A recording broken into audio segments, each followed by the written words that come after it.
Hi guys, here's the question: one-row or multi-row panoramas? Pick the wrong approach and you lose time or resolution.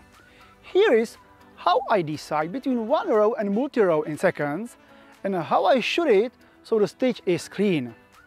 Set up first, level the tripod, put the camera in portrait orientation, use manual exposure, manual focus and a fixed white balance.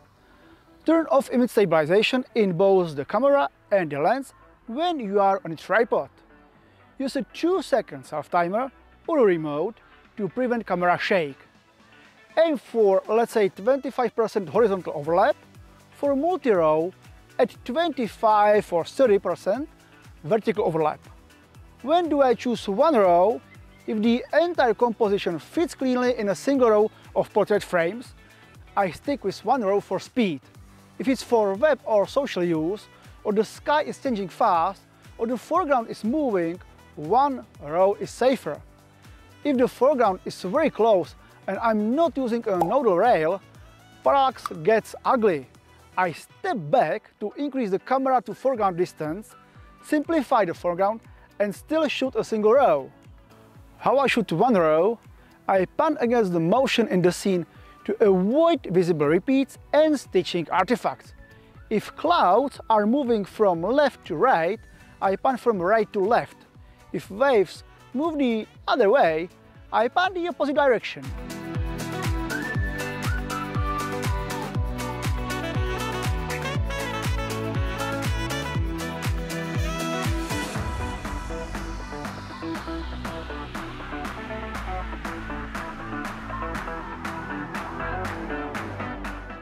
I keep a stable pace and add one safety frame at the start and one at the end, and I check the horizon in the first and the last frame before I leave.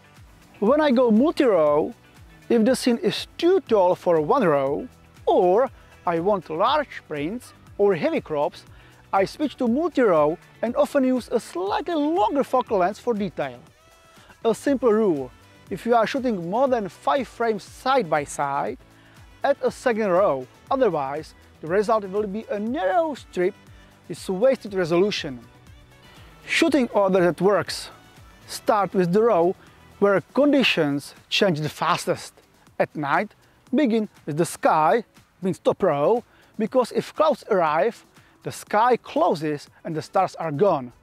The only exception is when you are shooting the Milky Way and your composition includes an inversion layer or ground fog. Both can vanish very quickly. In that case, shoot the fog or inversion first and then the sky. At sunrise or sunset, also start with the sky. If clouds slide in front of the sun, you lose the play of light and shadow across the landscape and the session is effectively over.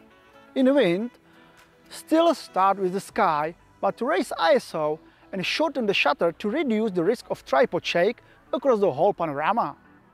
Keep the tripod level for the entire sweep. If your tripod has a bubble at the apex above the leg junction, level the legs using that bubble.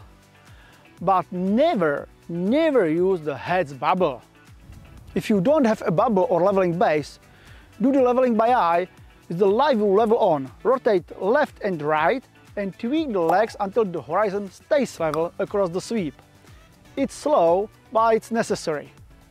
After the sky, finish the remains rows. Horizon, then the bottom, or as needed. Pro tips that save shots.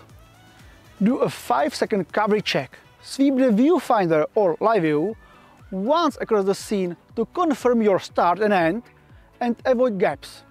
Create a new in-camera folder for each panorama so you don't have to hunt later. Leave a little headroom and footroom for cropping because projection bends edges more than you expect. For parallax, if you don't have a nodal slide, prefer a mid-distance foreground instead of something right against the lens. Bottom line: one row for speed and unstable conditions, multi-row for height, print and detail. And if you shoot more than 5 frames across, always add that second row. Start where conditions change fastest, pan against the motion and double check the horizon. That's the whole playbook. good results from this? Post a frame or your panorama below. I would be happy to give you feedback. Thanks for watching and happy shooting! By the way, have you heard that you can join us on our exclusive photography expeditions to Lofoten and Iceland? If you want to know more, check the link below.